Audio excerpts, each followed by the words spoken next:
Hola, soy Rob Martínez y esto es parte de lo que escucharás en este episodio. Nuestra mente está secuestrada por todos los estímulos a los que nos vemos expuestos y por los que nos vemos bombardeados. Estamos siempre en el futuro, o estamos siempre en el pasado, o estamos siempre interactuando con el entorno a través de deseos y expectativas que muy a menudo no corresponden a la realidad. ¿Por qué hoy pareciera que nos cuesta cada vez más estar consciente de nuestro aquí y ahora? Es bien conocido sobre el tema de la influencia, quizá de los dispositivos, de la tecnología en general. Pero ¿hay algo más o es simplemente este error de la Matrix? Pasamos años en la primaria, años en la preparatoria, años en la universidad.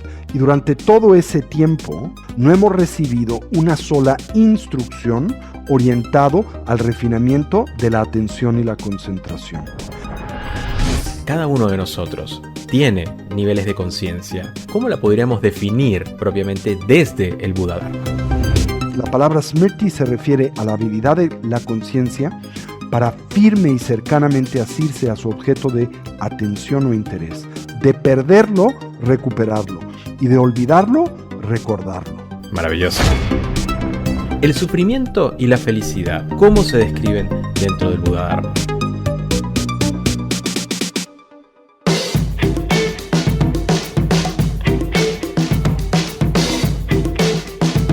Este episodio es presentado por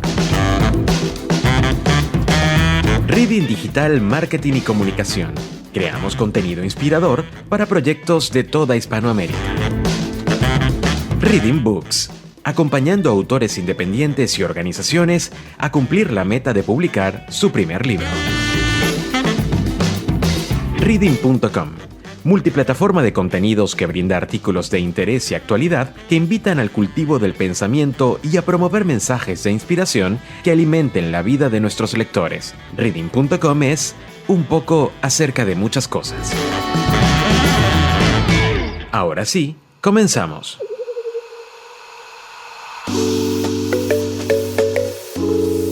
El principio de todo camino espiritual y de toda búsqueda de la verdad es el correcto entendimiento del sufrimiento. Esta es en gran medida la pequeña o la suprema enseñanza de Buda. Es a partir de esta conciencia del sufrimiento que se despierta un proceso que desencadena en lo que se conoce como la iluminación. Esto es el caso de Buda, ¿no? Pero también es el caso de todos los seres humanos. Si seguimos su doctrina, puesto que, como se explica en el llamado tercer giro de la rueda del Dharma, todos los seres humanos tienen una semilla de iluminación. Es el sufrimiento lo que se transforma en sabiduría. Para utilizar una metáfora de la alquimia, por ejemplo, el sufrimiento es la materia prima que el alquimista transforma en oro. Esta reflexión es apenas una pizca de todo lo que podemos aprender cuando nos sumergimos en las enseñanzas de Buda. Pero, ¿quién fue Buda? ¿Qué es el budismo? ¿Y cómo podría influenciar en nuestra vida de hoy? Todo esto y mucho más lo aprenderemos hoy cuando nuestro invitado nos enseñe los fundamentos del budismo, en este nuevo episodio de Reading Cast. Yo soy Rob Martínez, bienvenidos. Hola, Rob. Hey, Rob, ¿qué tal? Qué placer estar Hola, contigo. Rob. Hola, Rob, ¿cómo estás? Hola, ¿qué tal, Rob? Un saludo. De una audiencia como la que tú tienes. Bien, y comenzamos. ¿Quién no ha escuchado hablar sobre el Dalai Lama o se ha topado con las palabras Dharma, Karma, Buda, budismo? Bueno, para conocer mucho más tengo que tener a un invitado, y en este caso es un invitado de lujo que tenemos desde México. Tony Karam es presidente y fundador de la Casa Tíbet México, una de las instituciones budistas, culturales y centros de apoyo al Tíbet más antiguas e influyentes del mundo. Tony es uno de los más importantes especialistas en torno al budismo y el Tíbet en el mundo y promotor de diversas iniciativas orientadas a la mejoría de la condición de vida del hombre. Él es el licenciado en estudios budistas, Es licenciado en filosofía, ha hecho estudios de posgrado en budismo, psicología y filosofía en diversas universidades de los Estados Unidos, Asia y Europa.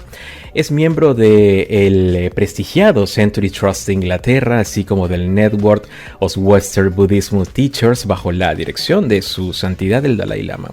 Es miembro fundador del International Tibet Support Network y miembro de la mesa directiva de la International Campaign for Tibet en Washington, D.C. Tony, bienvenido a Readingcast. Rob, un gusto estar contigo y con tu auditorio el día de hoy. Wow, yo me pensaba cuando íbamos a planificar esta conversación, ¿cuántas preguntas puedo hacerle a Tony Karam, ¿no? Con un recorrido tan interesante por estos temas que desde hace mucho tiempo a nuestra audiencia los ha cautivado. Y la verdad que, Tony, yo, como te contaba antes de comenzar a grabar este episodio, el que nos escucha hoy es aquel que dice: estamos en tiempos convulsionados, estamos en esta pandemia interminable, estamos quizá con una vida un poco repleta de ritmos nuevos, de esta conexión constante con nuestros dispositivos, en el que pareciera que quizá nos hace falta un poco de iluminación, esta palabra que nombré hace ratito, o de espiritualidad, o de reencontrarnos con nosotros mismos más allá de la pantalla de nuestro móvil, ¿no? Comenzamos entonces a encontrar esta palabra budismo. Bueno, quizá como punto de partida, Rob, valdría la pena señalar que este no es un término del todo apropiado para referirnos o nombrar esta milenaria tradición de sabiduría que se conoce y concibe a sí misma por un término, una voz alternativa que proviene de una de las lenguas canónicas de la tradición, el sánscrito, y que es el término Buddha Dharma, ¿sí? Uh-huh. El problema, diría yo, o el conflicto con este término de extracción occidental, sí, que fue elaborado por los primeros viajeros occidentales que tuvieron la oportunidad de visitar el Asia y así entonces verse expuestos y vincularse a esta cultura espiritual, la del Buddha Dharma. El problema, el conflicto con este término es que es uno de extracción, digamos, teísta.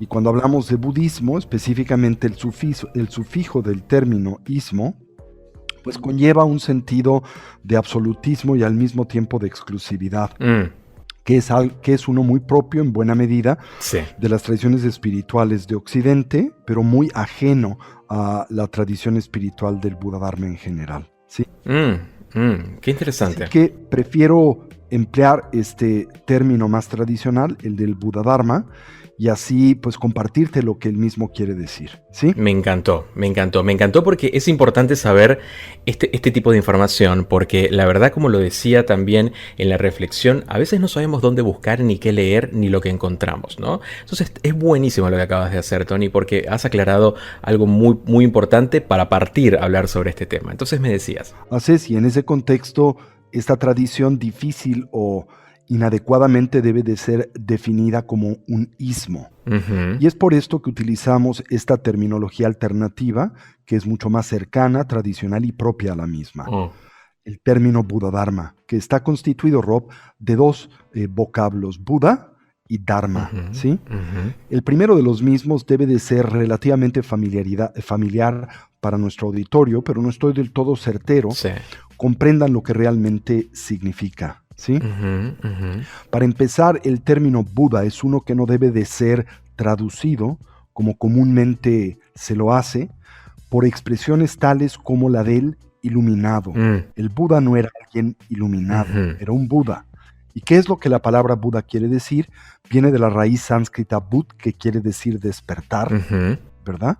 Y por lo tanto un Buda es concebido como un individuo o ser que ha logrado despertar. ¿Despertar del qué? ¿De qué? El sueño de la ignorancia, esto es, de una percepción equívoca o tergiversada de la realidad o de la manera en que las cosas son. Para poder entender, siento, este término de la forma más clara y profunda posible, podemos utilizar una analogía que es propia de uno de los estados alternos de atención por los que todos los seres sensibles, y particularmente nosotros los seres humanos, transitamos cotidianamente, esto es, día con día. El tránsito, Rob, entre el estado de vigilia y el estado del dormir, y dentro del ámbito del estado del dormir, particularmente el del soñar. Como ustedes saben, la experiencia de la ensoñación es una que nosotros podemos abordar de dos diferentes alternativas maneras. Lo podemos hacer como nos es común y habitual, ausentes o carentes de conciencia en torno a la naturaleza de la experiencia por la que en la ensoñación se transita. Tradicionalmente, esto se explica de la siguiente manera. Una persona que sueña inconsciente en torno al hecho de que sueña es simultáneamente incapaz de aprender la condición del sueño como sueño, y así poder señalar la naturaleza ilusoria de las apariencias que en ese tránsito ordinario de la experiencia a nosotros se presentan. Eso quiere decir que el individuo tiende a proyectar sobre dichas apariencias una realidad objetiva que no tienen, concebir a las mismas como si en efecto existieran tal y como al ensoñador se presentan, independientes de la conciencia que las sueña. Wow. Pero también es cierto que un individuo puede transitar ese estadio alterno de atención y experiencia, el de la ensoñación, consciente del hecho de que está soñando. Esto está vinculado a una experiencia descrita no solamente en la literatura, en la tradición milenaria de sabiduría y contemplativa del Buda Dharma, sino en muchas distintas tradiciones espirituales del mundo e inclusive dentro del ámbito de una nueva rama de la psicología que precisamente trabaja con esta dimensión de la experiencia que es el sueño lúcido. Una persona entonces puede detonar una condición de lucidez dentro del sueño. ¿Y a qué se refiere dicha condición? A la habilidad de aprender al sueño como sueño. Esto es, la capacidad de transitar por ese estado alterno de atención sin perder conciencia de su naturaleza y así pudiendo simultáneamente señalar, comprender la naturaleza ilusoria de las apariencias que en el sueño a nosotros se presentan. Una vez más, ¿qué queremos decir por comprender dichas ilusorias apariencias? No entender que las mismas no existen, sino más bien poder dilucidar cómo es que existen. A nosotros dichas apariencias se manifiestan como si existieran del todo independientes y autónomas al individuo que las sueña, mientras que al ensoñador consciente o lúcido se presentan inseparables, ¿verdad? Imposibles de extraer de la conciencia que la sueña. Así entonces, hay una diferencia importantísima entre la experiencia por la que el individuo deambula cuando no es lúcido en el sueño y cuando, en contraste, sí lo es. Cuando uno no es lúcido en el sueño, nuestra experiencia está en buena medida determinada por las apariencias oníricas. Mientras que cuando uno es lúcido dentro de un sueño, dichas apariencias oníricas, si bien pueden influenciar la conformación de nuestra experiencia, no la determinan. Y lo que en realidad determina nuestra experiencia al manifestarnos conscientes durante ese estadio y tránsito de la experiencia es la propia mente que sueña. Así entonces, cuando una persona detona la lucidez dentro de un sueño, pues simultáneamente se libera, Rob, de la tiranía que las apariencias oníricas ordinariamente ejercen sobre de uno. Eso me parece fantástico. La tradición budista plantea que el estado de vigilia no es tan distinto al tránsito del dormir como nosotros ordinariamente le concebimos. Y hace una afirmación temeraria, y esta es que el estado de vigilia es una clase especial de sueño. ¿Sí? Wow. Que también trátase de una condición de la experiencia por la que el individuo puede transitar de una de dos maneras. Puede transitarla inconsciente de la naturaleza ilusoria de las apariencias de vigilia o consciente de la naturaleza ilusoria de las apariencias de vigilia. En otras palabras, nosotros podemos deambular o transitar el estado de vigilia lúcida o no lúcidamente. La mayoría de nosotros transitamos la vida cotidiana de la misma manera que lo hacemos el tránsito del dormir y el soñar, inconscientes, ausentes de lucidez, ¿verdad? Incapaces de señalar la condición ilusoria de las apariencias que en esas diferentes dimensiones de la experiencia a nosotros se presentan. ¿Sí? Y por lo tanto, la consecuencia es vernos del todo limitados y esclavizados por dichas apariencias.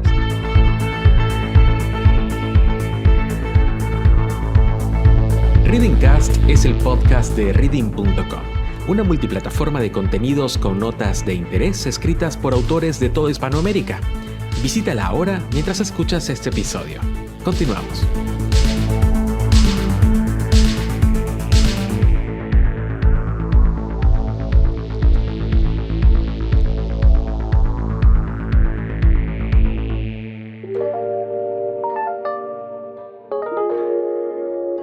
Encontraste un Buda, precisamente alguien al que se describe como lúcido. Trátase de una persona que a través de un esfuerzo metódico y un sendero sistemático ha cultivado la habilidad de manifestar lucidez en el dormir, en el soñar y en el vivir. Y a través de ese medio reconocer que ninguna de las apariencias que, por ejemplo, en el estado y la condición de vigilia a nosotros se presentan, existe o por lo menos se hace presente al entorno de nuestra experiencia, independiente de la mente, de la conciencia que las concibe, decodifica e interpreta. Y que desde esa perspectiva, si bien las apariencias de la vida cotidiana influencian nuestra experiencia, no la determinan. Y que lo que realmente determina la conformación de la experiencia de un individuo es la manera en que éste interpreta y decodifica el mundo de su experiencia. Un Buda es entonces alguien absoluta y completamente consciente de esa realidad, y por lo tanto trátase de un individuo que navega la existencia dotado del entendimiento de la trascendencia que la mente tiene en la conformación de la experiencia. Eso es un Buda, alguien lúcido, alguien despierto, no alguien iluminado. Eso, me has dado tanta información que digo y pienso, ¿no? En todas estas interpretaciones que muchos dan o hacen acerca de los textos religiosos o los textos espirituales o los que nos encontramos en la historia de la humanidad, ¿no? Y se extraen ciertas palabras o algunas interpretaciones que son las que se convierten de dominio popular. Era por eso, y hermosa la aclaratoria que nos cuenta Tony sobre la iluminación, esta famosa iluminación que tanto se escucha y se lee a través de los diversos canales. Es una increíble historia que nos has contado, Tony. Ahora, hay una palabra que repetiste durante toda tu intervención que yo siento que hoy día la he leído más que nunca. Yo tengo 36 años y si bien soy un chico bastante joven, desde hace un buen tiempo que esta palabra suele estar muy presente, al menos en los medios. Y se habla de la conciencia y la mencionaste varias veces. Entonces, si bien la conciencia, cada uno de nosotros tiene niveles de conciencia, ¿cómo la podríamos definir propiamente desde el Buda Dharma? Pues la conciencia, Rob, es el agente de la experiencia. Es el medio a través del cual un ser sensible, como lo somos nosotros, es capaz de interactuar con el mundo de la experiencia y de codificarle, ya sea de forma parcial o limitada, o plena y objetivamente. Desde la perspectiva del Buda Dharma, la conciencia es nuestra naturaleza esencial. Se afirma que nosotros somos por definición seres o entidades conscientes y que nuestra conciencia se manifiesta a través de diferentes medios y a través de diferentes ventanas. De hecho, el Buda Dharma concibe que nosotros no solo somos o tenemos una, sino varias conciencias. La conciencia, por ejemplo, sensorial visual, la conciencia sensorial auditiva, gustativa, táctil y olfativa. Pero, quizá más importante aún, la conciencia mental. Cada uno de ellos, de estos medios y de estas herramientas, nos permiten interactuar y decodificar con diferentes tipos de estímulos. Por ejemplo, la conciencia visual que opera a través del órgano perceptual visual, que es el ojo, atiende colores y formas. La conciencia auditiva, sonidos y ruidos. La conciencia gustativa, sabores y texturas. La conciencia táctil, temperaturas y texturas. Y la conciencia mental, pues ideas, imágenes mentales, memorias, sentimientos y así subsecuentemente, ¿no? Desde la perspectiva de la tradición budista, no hay dimensión más importante de un ser sensible que la de la conciencia, y al mismo tiempo esta tradición milenaria de sabiduría afirma, señala que primariamente el dolor, el sufrimiento y la insatisfacción por las que nosotros en la vida transitamos, como también el bienestar y la felicidad que buscamos actualizar en la vida, dependen primariamente de la conciencia, de la manera, insisto, en que el individuo interactúa y decodifica al mundo de la experiencia. Así entonces, a diferencia de lo que nosotros culturalmente comúnmente concebimos, en donde pues proyectamos sobre del mundo sensorial la responsabilidad de nuestra experiencia, ¿verdad? Te sientes bien si pasó tal o cual cosa en la vida, si obtuviste tal o cual estímulo, etcétera. Te sientes mal si te ves expuesto a un estímulo desagradable, etcétera. La tradición budista plantea que el bienestar genuino no depende tanto, insisto, de los estímulos sensoriales agradables a los que nos vemos expuestos o con los que interactuamos en la vida, sino depende primariamente del equilibrio de la mente y el cuerpo, ¿verdad? O de la mente y el corazón, o el mundo emotivo, y al mismo tiempo de una conciencia dotada de sabiduría. Esto es, una conciencia que es capaz de entender y discriminar entre la apariencia y la realidad. Por ejemplo, a nosotros tantos fenómenos aparecen como permanentes, cuando en realidad son impermanentes y transitorios, como estables cuando son inestables, como unitarios cuando son compuestos. Tantos, si no es que todos los fenómenos o apariencias que a nosotros se presentan, parecen contar y tener una identidad intrínseca, cuando la identidad con la que realmente cuentan es temporal y relativa.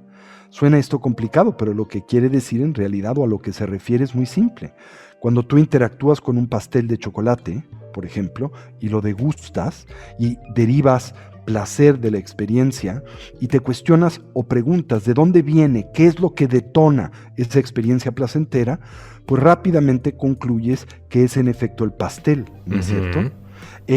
Inconsciente y habitualmente proyectas sobre del pastel esa cualidad sustancial, la sabrosa. Piensas que esta es una que reside, mora, es un elemento constitutivo del pastel y por lo tanto cómo te relacionas con el pastel, con apego, exageras sus cualidades positivas, inconscientemente le proyectas cualidades positivas que en realidad no posee, te aferras a esa concepción y punto de vista, ¿verdad?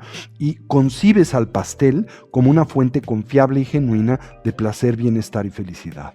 Pero la realidad es que esa cualidad que tú sobre del pastel proyectas y concibes como sustancial, lo sabroso, no reside en el pastel, sino reside en el individuo que degusta y come el pastel. No es otra cosa que una imputación de la conciencia de la persona, consecuente de diferentes condicionamientos que le hacen concebir y decodificar a esa colección de ingredientes como sabrosos, ¿sí? Y por lo tanto el pastel solo es una causa cooperativa del placer que experimentas, pero la causa sustancial es la manera en que tú interpretas y decodificas, consecuente de tu socialización a dicho pastel. Y el pastel no tiene esa cualidad intrínseca, esto es, la de lo sabroso, no tiene sabroseidad, digámoslo así.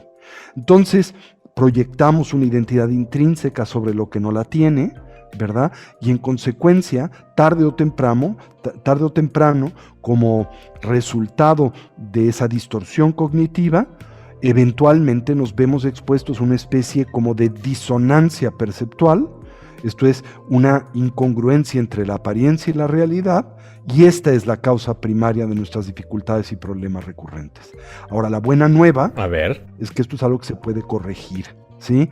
Y que el individuo puede abandonar esta percepción equivocada y puede cultivar la habilidad de ver las cosas como son y por lo tanto desarrollar las causas genuinas de la felicidad duradera. Y eso es lo que queremos decir por el segundo término que comprende la palabra Buda Dharma, Dharma, ¿verdad? Que quiere decir, viene de la raíz sánscrita dhr, que quiere decir proteger, y se trata de un sendero o una metodología que lo que busca es proteger al individuo de esta distorsión cognitiva que le produce dolor y sufrimiento. Eso es el Buda Dharma. Es fantástico, y ahí me das el pie para comprender esto, porque el ejemplo del pastel es maravilloso. Muchos, hasta de hecho yo lo puedo sentir muy cercano a mí, porque me encanta el tema de la pastelería y los dulces y demás. Pero cuando pensamos en las emociones, si bien el pastel puede generarnos emociones, he leído acerca del sufrimiento y la felicidad, y de esta interpretación que nos rodea acerca de cómo también podemos engancharnos con el sufrimiento y engancharnos con estados de felicidad que quizá a veces son irreales, ¿no? Y tiene mucho que ver con lo que nos viene contando Tony hasta ahora. Es cómo nosotros proyectamos hacia afuera, ¿no? Y hacia adentro lo que queremos, cómo interpretamos el mundo que nos rodea. El sufrimiento y la felicidad, ¿cómo se describen dentro del Buda Dharma? Bueno, sabes que dentro del contexto del Buda Dharma, la práctica espiritual, que precisamente señalamos a través de este término Dharma, se refiere primariamente a una cosmovisión, esto es una forma de ver el mundo, una práctica contemplativa o introspectiva, así como una forma de vida conducente a la consecución de un estado duradero de felicidad genuina. Ahora, para entender, Rob, lo que esto quiere decir, naturalmente se requiere establecer una clara distinción entre el placer mundano, el que yo describo o nombro como hedónico, el que emerge y depende del contacto de nuestras bases sensoriales con sus respectivos objetos, y el bienestar genuino y duradero, que por supuesto representa la meta ulterior a conseguir y actualizar en el sendero espiritual del Buda Dharma. Ahora, los placeres mundanos son aquellos que surgen como resultado del contacto con estímulos placenteros o que a nosotros aparecen como placenteros, como pudiesen ser posesiones materiales, relaciones significativas, un trabajo satisfactorio, actividades sensuales, intelectuales y satisfactores estéticos de diferentes tipos. Ahora, podemos también perseguir, como es común en el mundo contemporáneo, toda una variedad de atajos a dichos estímulos, por ejemplo, a través de directamente intentar influenciar el cerebro con estímulos ya sea químicos o eléctricos. Pero a pesar de que algunos placeres hedónicos pueden en efecto ser significativos, insisto, como aquellos que derivamos de nuestras relaciones interpersonales o laborales, o cualquier placer que experimentemos en consecuencia, ¿verdad?, de nuestras distintas bases sensoriales, la limitante del placer hedónico es que por naturaleza es siempre temporal y es siempre relativo. ¿Por qué es temporal? Porque el estímulo y el perceptor o decodificador del mismo trátanse de entidades en tránsito, entidades en movimiento, que tienen un principio, un medio y un fin, ¿verdad? Y al mismo tiempo, ese placer es relativo. ¿Por qué? Porque no solo depende del estímulo en sí mismo, sino, vuelvo a insistir, de la manera en que el individuo, el perceptor, le decodifica en general. Ahora, parecemos experimentar placer hedónico como consecuencia de nuestra relación con el mundo, pero la tradición budista plantea que la felicidad genuina surge no de lo que el mundo nos provee, de lo que nos aporta, sino más bien de lo que nosotros traemos al mismo. Esto es una calidad de bienestar y no simplemente una sensación o un sentimiento placentero que resulta, Rob, de la calidad de nuestras vidas, de la salud y el equilibrio que cultivamos en nuestra mente y corazón, y en especial del entendimiento experimental de nuestra propia naturaleza, la manera en que existimos, así como la naturaleza del mundo con el que nosotros convivimos. El placer hedónico es intrínsecamente competitivo y por lo tanto lleva también fácilmente al conflicto entre los individuos, las comunidades o naciones, mientras que la persecución del bienestar genuino abreva de nuestros propios recursos internos, de tal forma que un alto nivel de bienestar genuino en una persona por naturaleza no disminuye ni eclipsa el de otra. Por el contrario, la experiencia de tal bienestar puede inspirar a otros a vincularse con sus propios recursos internos, de los que finalmente este bienestar y esa felicidad ulteriormente se deriva.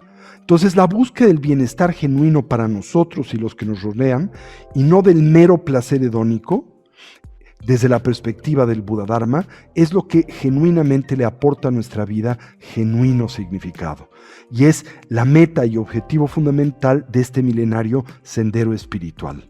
¿Y cuál es la limitante de ese bienestar genuino? Pues la experiencia del dolor y el sufrimiento. ¿Y de dónde advienen el dolor y el sufrimiento elemental o primariamente? De 3 factores: la ignorancia, ¿verdad? Esto es el crónico desconocimiento de la manera en que las cosas son, que incluye 3 tópicos: la naturaleza de las apariencias con las que nosotros convivimos, el mundo fenoménico que se presenta a nuestras diferentes bases sensoriales; 2, la naturaleza de la identidad con la que el individuo realmente cuenta, y la naturaleza de la experiencia que nosotros derivamos del mundo.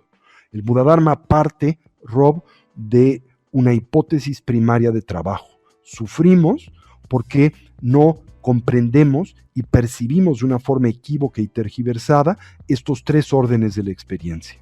No vemos las cosas como son, hemos edificado y construido un sentido equívoco y fantasioso de identidad personal y pensamos que el mundo determina nuestra experiencia, cuando en realidad tan solo la influencia. ¿Sí? Wow. Entonces, vamos a reenumerar, Tony, para que le quede a la audiencia.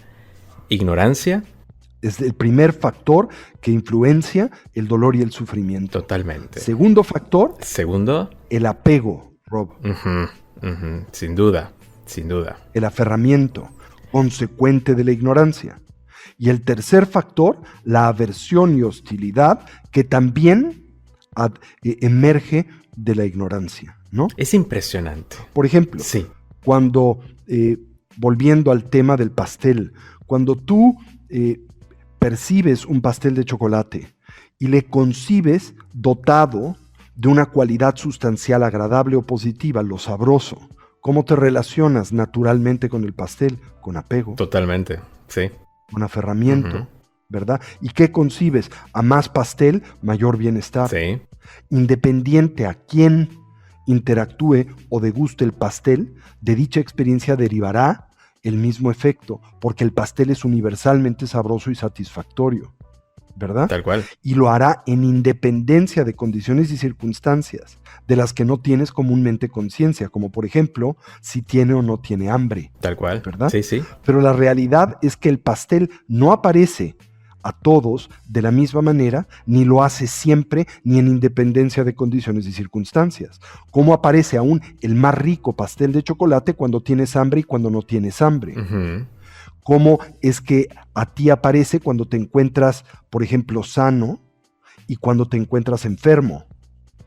¿Verdad? Y cómo es que el mismo estímulo aparece a alguien que está socializado a su gusto, como nosotros, y encontraste a alguien que no está socializado a su gusto. Imagínate que tomas ese pastel, le pones un pequeño paracaídas y lo liberas en el medio de la selva amazónica y es recibido por una tribu, claro. Una tribu que jamás ha visto un pastel de chocolate. ¿Le concebirá como sabroso? Si, por ejemplo, no tiene el gusto por el azúcar refinada, no, ¿verdad? Porque el gusto es socializado y por lo tanto así la experiencia que se tiene del pastel, ¿verdad? Entonces, porque ignoramos esto, nos vinculamos con el pastel sobreestimándolo y concibiéndole como una fuente y causa confiable de placer y bienestar duradero, cuando en el mejor escenario tan solo nos aporta qué tipo de bienestar hedónico, de qué naturaleza, temporal y relativo. Y cuando exiges a aquello que tan solo puede aportarte placer temporal duradero, pues generas en consecuencia de esa disonancia cognitiva, pues las causas primarias del conflicto, el dolor y la insatisfacción.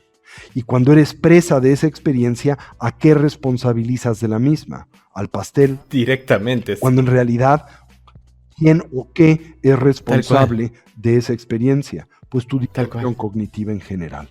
Y hacemos lo mismo con la aversión. Ahora tomemos otro ejemplo. ¿Qué te gusta? Un mojón, ¿verdad? Que a nosotros aparece como un estímulo intrínsecamente repugnante. Pero ¿es y realmente existe como a nosotros aparece? No, porque también esa percepción emerge en dependencia de muchas condiciones y circunstancias subjetivas. Cómo aparece el mojón a una mosca, que es un perceptor, como un manjar y una delicia, o cómo aparece ese excremento al agricultor que lo requiere como abono, ¿verdad? Tal cual. En fin, el hecho es que lo repulsivo de el excremento no reside en el excremento, sino en el perceptor que así lo nombra y etiqueta, en dependencia de condiciones y circunstancias. Ahora, ¿cómo reaccionamos a ese estímulo? Con aversión. Y exageramos sus cualidades negativas y le proyectamos cualidades negativas que en realidad nunca tuvo o no tiene o no puede tener, y le concebimos como la causa de nuestro malestar, cuando ese estímulo puede influenciar en la conformación de ese malestar, pero lo que lo determina es nuestro punto de vista. Así que una primera observación o descubrimiento que devela el Buda histórico Siddhartha Gautama y que acompaña a su despertar o lucidez es que la mente es la fuente de la felicidad y del dolor y no el mundo. Y porque la mente es la fuente de la felicidad y del dolor, el potencial del bienestar genuino reside en el individuo y no en el entorno con el que éste convive e interactúa. Y eso es extraordinariamente liberador. De una vez, es bastante liberador. Yo creo que acá yo les voy a dejar que vayan a buscar un poco de agua o se sirvan un café y en ese camino comiencen a pensar en esto de las percepciones que hemos hablado, de cómo nuestras relaciones, nuestro entorno, el entorno que nos rodea hoy ha sido universalmente creado, ¿no? Pero lo que está más cerca de nosotros han sido nuestras elecciones y qué es lo que estamos viendo a través de esas elecciones que hemos hecho. Tony nos planteaba el ejemplo del pastel junto con el excremento, las cualidades, lo que vemos, lo repulsivo o los beneficios o en sí las cualidades que vemos de cualquiera que sea el ejemplo que usemos, están y residen en nosotros. Pensemos en nuestros amigos, en nuestra pareja, en nuestro perro, en nosotros, todo lo que tenemos alrededor. La ropa, lo material que vemos, lo que estamos viendo ha sido creado por nuestra mente. Yo, en lo personal, voy y me sirvo un café. A la vuelta, seguimos conversando con Tony Karam. Tony es un invitado de lujo en este podcast. Hacía mucho rato que queríamos hablar con él para conocer y develar todas estas verdades del Buda Dharma. Él es presidente y fundador de la Casa Tíbet en México, una de las instituciones budistas culturales y centros de apoyo al Tíbet más antiguas e influyentes del mundo, y conversa con nosotros desde México en Reading Cast. Ya estamos de vuelta.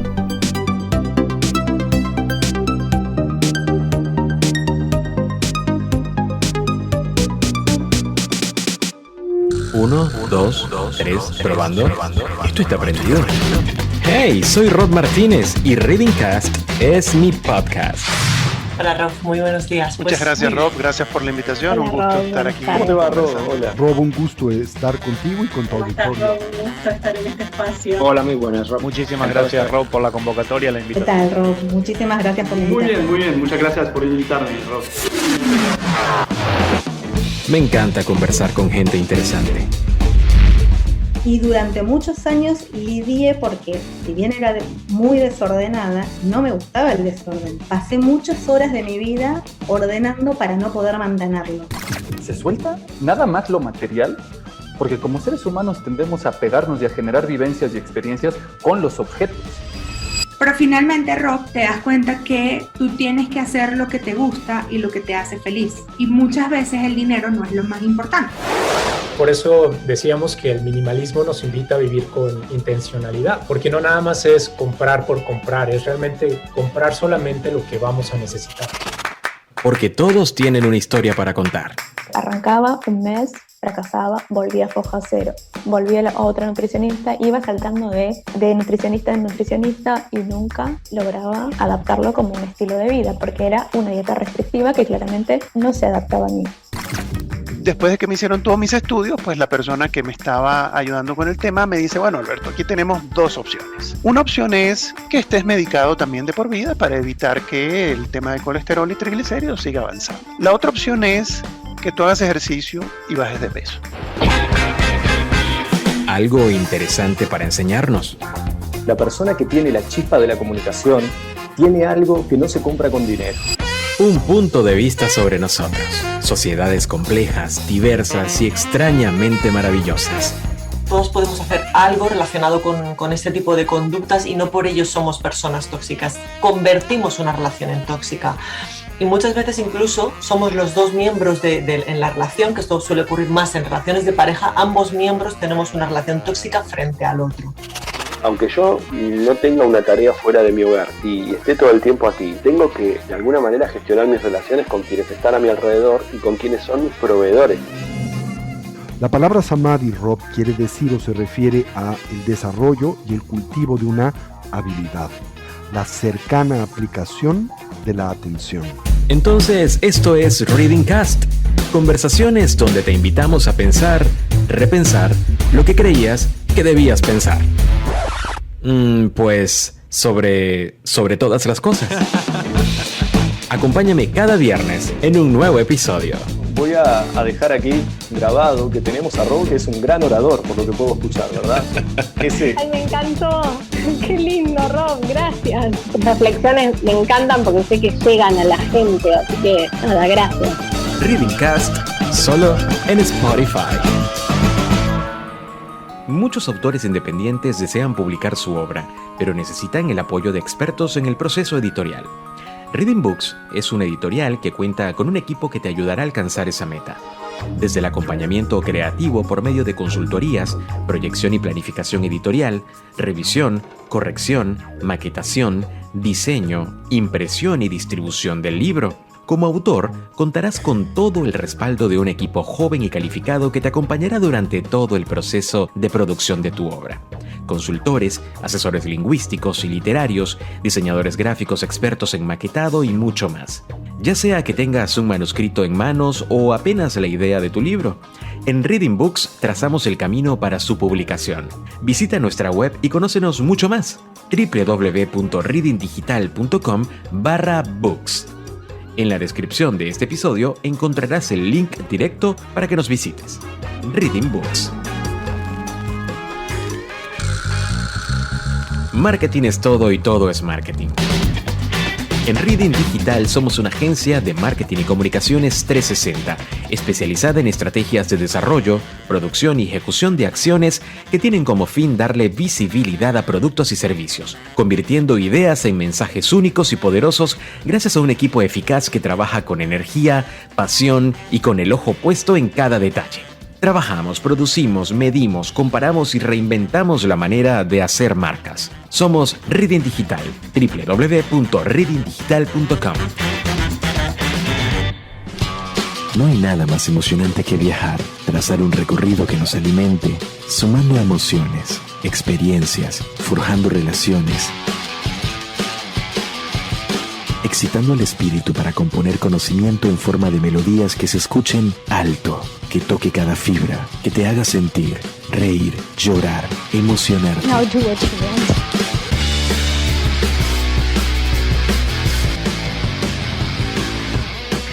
En ese viaje estamos nosotros, un grupo de personas que intentamos entender el mundo tal y como lo conocemos, pero más allá. Bienvenidos a un todo. Bienvenidos a reading.com. Somos más que una generación.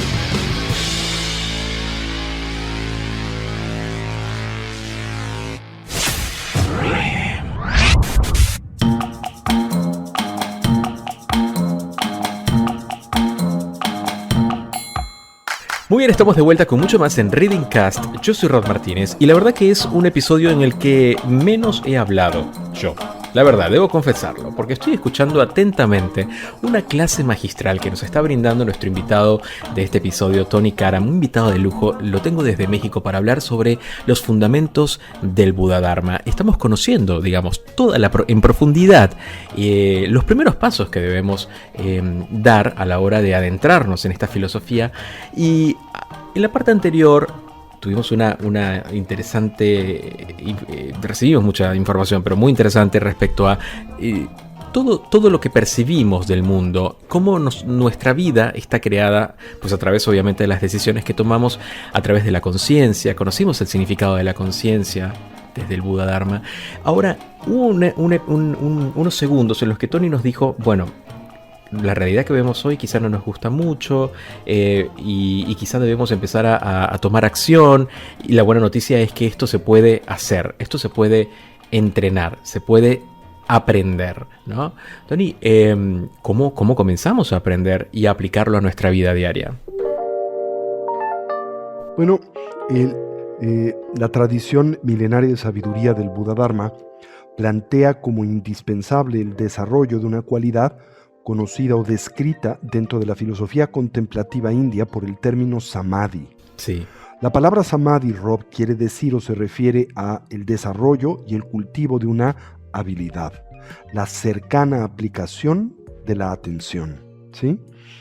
Y se divide en dos grandes categorías, la primera siendo común a las distintas tradiciones contemplativas de India, particularmente aquellas que nacen del Valle del Indus, esto es precisamente el Buda Dharma, una buena parte de la tradición brahmánica india, como también el jainismo, que es una tradición espiritual y contemplativa coetánea al budismo o al Buda Dharma, ¿sí? Bien, todas estas comparten, digamos, el interés o la concepción de importancia de desarrollar atención sostenida, prolongada y voluntaria. Y conciben el que el desarrollo de la atención unipuntual representa un prerequisito indispensable para dotar a la mente o conciencia de poderío, eficacia y funcionalidad. Esto es, plantean simultáneamente que una conciencia o mente ausente de atención y concentración trátase de una conciencia, mente o instrumento disfuncional.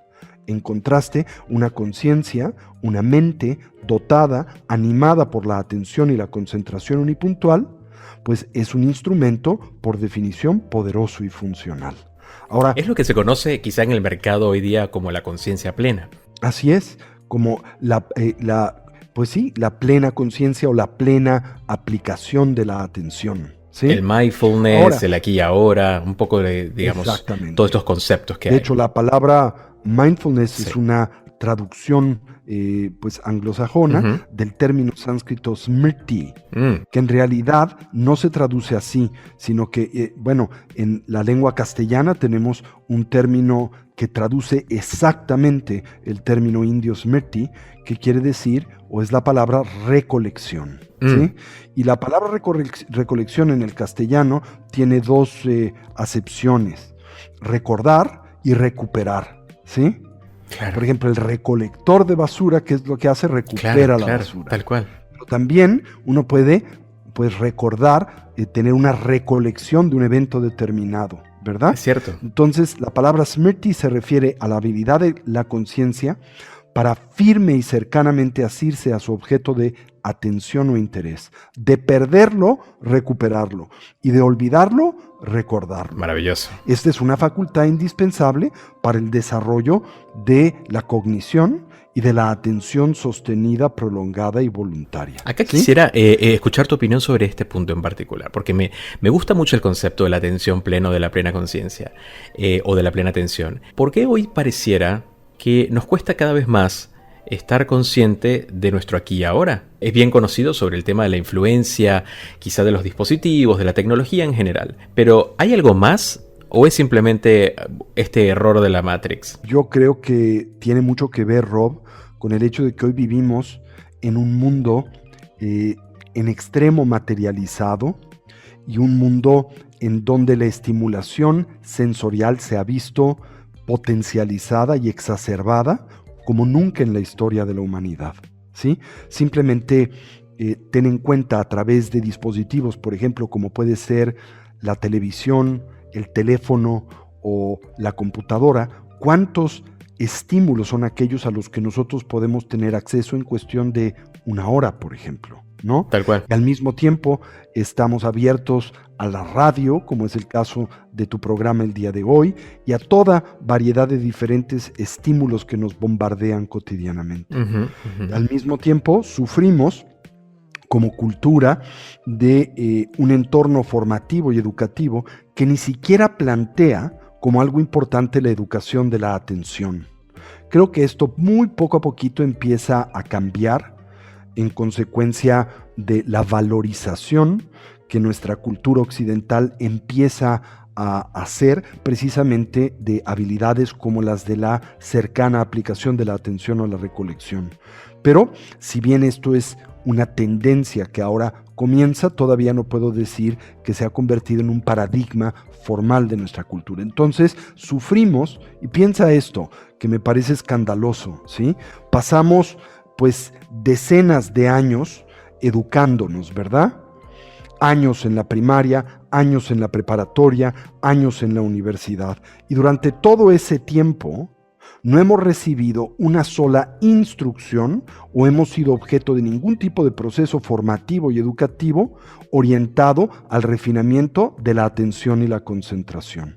En otras palabras, el instrumento primario, elemental, indispensable para la educación es del todo descuidado en nuestro sistema educativo. Sí, tal cual. Por eso decía el gran William James, el padre de la psicología clínica en Occidente, uno de los primeros occidentales en interesarse e investigar las culturas contemplativas del Asia, como el Buddha-dharma, ¿no? Decía que un modelo educativo por excelencia tendría que ser aquel que se dedica y ocupa a educar y cultivar la atención y la concentración. Y yo sumaría algo que no sé, Tony, pero ahora que lo mencionas me parece tan primo hermano de todo esto que estamos contando. Desde hace mucho tiempo, cuando estaba mucho más chico estudiando en la universidad, decía, hace falta dentro de todo el pensum de la carrera, yo estudié periodismo, una materia o una cátedra lo suficientemente consistente que se llame, por ejemplo, creatividad. Es decir, que poder entrenar nuestro cerebro para poder producir nuevas ideas o nuevas versiones de las ideas. Y ahora que lo menciona Tony, que habla de esto de la conciencia, de la hora, de entrenar el momento en el que estamos también, es lo mismo. Es decir, hace falta dentro del sistema educativo que nos enseñen a usar nuestra conciencia, nuestro cerebro. Somos capaces de producir, no solamente de memorizar hechos y acontecimientos que ya ocurrieron, que son por supuesto importantes, pero también somos capaces de que se nos incentive la creación, ¿no? Y lo relaciono con lo que nos venías diciendo, Tony, ¿qué te parece? Así es, y comentaba que dentro del universo contemplativo del Buddha-dharma se comenta que el inicio de ese proceso de transformación evolutiva pues se da en este tipo de educación de la atención y la concentración, que no es otra cosa que fortalecer la habilidad de sincronizar a la mente con el cuerpo y con el presente. ¿Por qué? Porque comúnmente nuestra mente está secuestrada por todos los estímulos a los que nos vemos expuestos y por los que nos vemos bombardeados. Estamos siempre en el futuro, o estamos siempre en el pasado, o estamos siempre interactuando con el entorno a través de deseos y expectativas que muy a menudo no corresponden a la realidad. Y en consecuencia, pues experimentamos naturalmente frustración, ansiedad, sufrimiento e insatisfacción. Entonces, el punto de partida en toda empresa seria de desarrollo evolutivo pues debe de centrarse en sincronizar a la mente con el cuerpo y al cuerpo con el presente, ¿sí? Ahora, ¿es esto suficiente para detonar y propiciar ese proceso de desarrollo evolutivo? No, es solo el punto de partida. Se requiere de una nueva herramienta que ahora es descrita en la tradición contemplativa india y particularmente la budista por el término vipassana, ¿sí? Y la palabra vipassana se traduce por un ver especial. Esto es aprender a ver, entender y decodificar al mundo de la experiencia a través de ilustrar o exaltar ciertas primarias cualidades de la manera en que las cosas son. Y esas cualidades comúnmente se sintetizan en lo que llamamos los 3 sellos de la realidad. ¿Y cuáles son esos 3 sellos que caracterizan a la realidad? Bueno, el primero es la naturaleza cambiante, transitoria y dinámica de todas las cosas, en oposición a nuestra demanda de permanencia, que no es coherente ni corresponde a la realidad y que nos produce pues ansiedad, conflicto y sufrimiento. Y lo digo siempre, lo único constante es el cambio y hay que entenderlo desde ahí. Lo único constante es el cambio y la naturaleza de las cosas y de nosotros mismos es siempre dinámica. Existe y se manifiesta en movimiento y transformación. La resistencia al cambio es una de las causas primarias de conflicto y de ansiedad en la vida de los seres humanos, ¿no? Es así. Bien, ¿la segunda cuál era, Tony? El segundo de los sellos de la realidad, pues tiene que ver con el hecho de que todo lo que existe emerge en dependencia de partes, condiciones y circunstancias, que nada existe de forma aislada, autónoma o independiente, y que nosotros existimos en vínculo y relación con la totalidad del entorno con el que convivimos, que le influenciamos y somos influenciados por este. Esa tendencia habitual y compulsiva de concebirnos como independientes, como separados de todo lo que nos rodea, es también una fuente de conflicto, de dolor y de sufrimiento en la vida, como lo es de la devastación que como especie hemos implementado, especialmente a partir del siglo XX en adelante, sobre nuestro planeta. Si quiere nuestro auditorio entender qué es lo que nos mueve a este proceso frenético de devastación del entorno, por ejemplo, esta guerra que hoy tenemos con la naturaleza y los océanos y el entorno, etcétera, pues es esta sensación de autonomía e independencia que sentimos tener y ser de ese entorno, y que es absolutamente falsa, porque existimos en vínculo y relación y dependemos de este, ¿sí? Y el último componente o sello de la realidad es pues tener presente de que nada y nadie tiene y posee una identidad intrínseca, una esencia absoluta, porque por ejemplo, la identidad que tengo en este momento como director de la Casa del Tíbet de México, o como un especialista en budismo, o como la persona que hoy entrevistas, es una identidad relativa y temporal, ¿verdad? Esto es, termina en el momento en que esta entrevista cesa, y te garantizo que para mis hijas yo no aparezco como especialista en budismo, ni también como alguien digno de ser entrevistado. Para ellas soy su papá, ¿verdad? Tal cual, un maestro budista. Sí, pero si yo me aferro a esa identidad y la reifico o congelo, la absolutizo y me concibo absolutamente de esa manera, pues tendré que defender y promover esa identidad 24 horas al día, empresa imposible, que tarde o temprano también me va a lanzar al dolor, el sufrimiento y la insatisfacción. Entonces, explorar el mundo de la experiencia a través de estos 3 sellos de la realidad. No olvidar, todo cambia y se transforma momento a momento, instante a instante. Nada y nadie duran para siempre. Nada posee identidad intrínseca, sino tan solo una identidad temporal y relativa. Y la causa primaria del sufrimiento es el desconocimiento de estos primarios factores de la realidad. Antes de continuar con esta interesante conversación, te invito a seguirme en redes sociales, en Instagram, Facebook y Twitter como @rodmartinezz. Y recuerda que puedes ver esta conversación en video en mi canal de YouTube.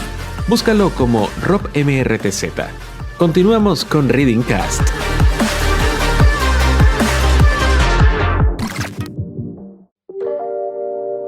Fantástico. Y me quedo con esta frase porque me parece que es importante hoy día.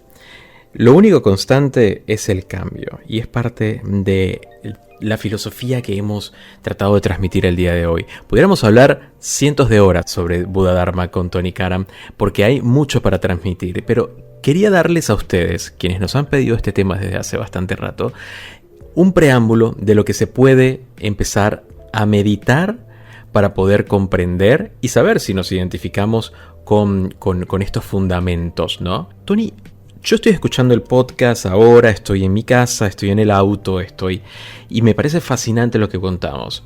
¿Cómo puedo hacer yo para, una vez que detengo el auto, llego a casa, cierro la notebook, me siento y pienso, ¿cuál debería ser mi primer paso para poder involucrarme con todos estos conocimientos?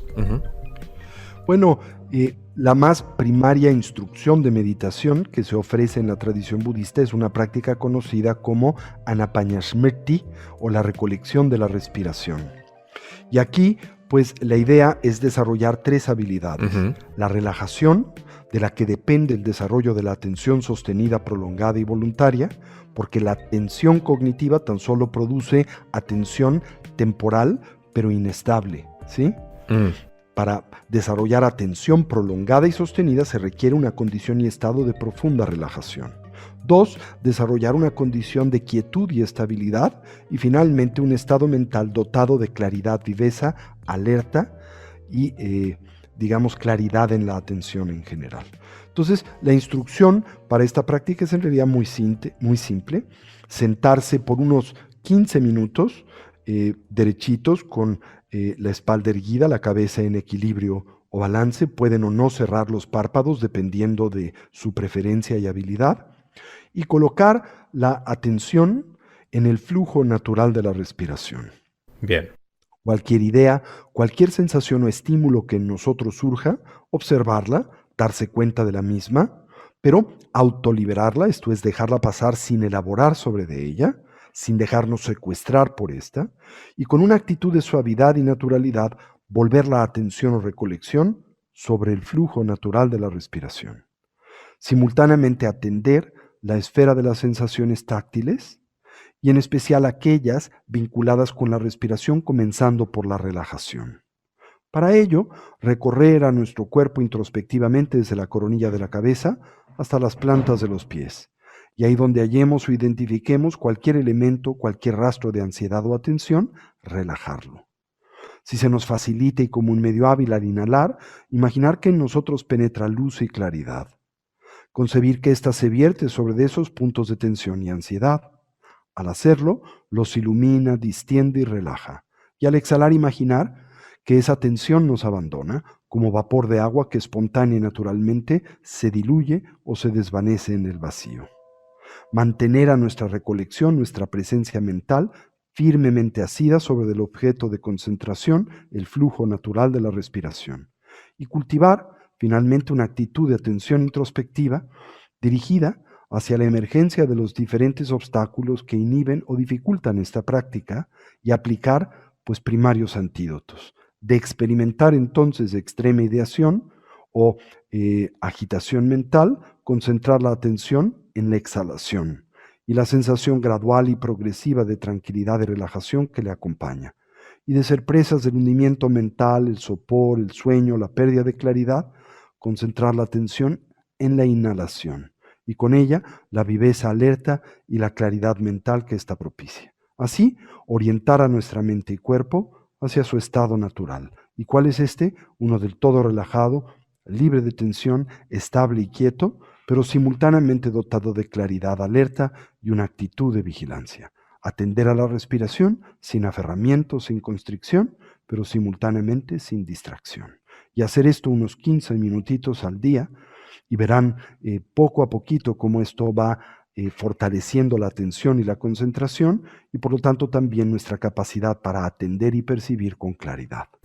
Tony, ha sido un enorme placer escucharte. En el podcast has brindado una información de alto valor para quienes nos han escrito, queriendo conocer un poco más sobre el budismo y también para poder conectar con gente de toda Latinoamérica. Casa Tíbet está en México, estamos hablando con su presidente. Contanos un poco las actividades que se realizan allí y cómo la gente de Latinoamérica también puede acercarse a ustedes. Pues tenemos un canal de YouTube, Casa Tíbet México. También pueden contactarse con nosotros a través de Facebook, de Instagram, precisamente Casa Tíbet México. Tenemos centros en toda la República Mexicana, en Guatemala y en el estado de Texas, en los Estados Unidos. Muchos programas remotos a través del internet y accedan a nuestra página web www.casatibet.org.mx y van a encontrar toda la información de los programas de educación a distancia de la Casa del Tíbet. Tenemos uno de los mejores programas de estudios budistas del mundo y todo hoy en día al acceso de esta herramienta remota que es la del internet. Suena fantástico. Tony, gracias por haber dedicado estos minutos para conversar con nosotros. Gracias a usted. Un gusto, un placer. A sus órdenes siempre. Él es Tony Karam, presidente y fundador de la Casa Tíbet México, una de las instituciones budistas culturales y centros de apoyo al Tíbet más antiguos e influyentes del mundo, y estuvo conversando con nosotros sobre todas estas reflexiones que nos acercan mucho más al Buda Dharma. Así que espero que les haya gustado esta conversación. Yo soy Rod Martínez y nos escuchamos en un próximo episodio. Chao, chao.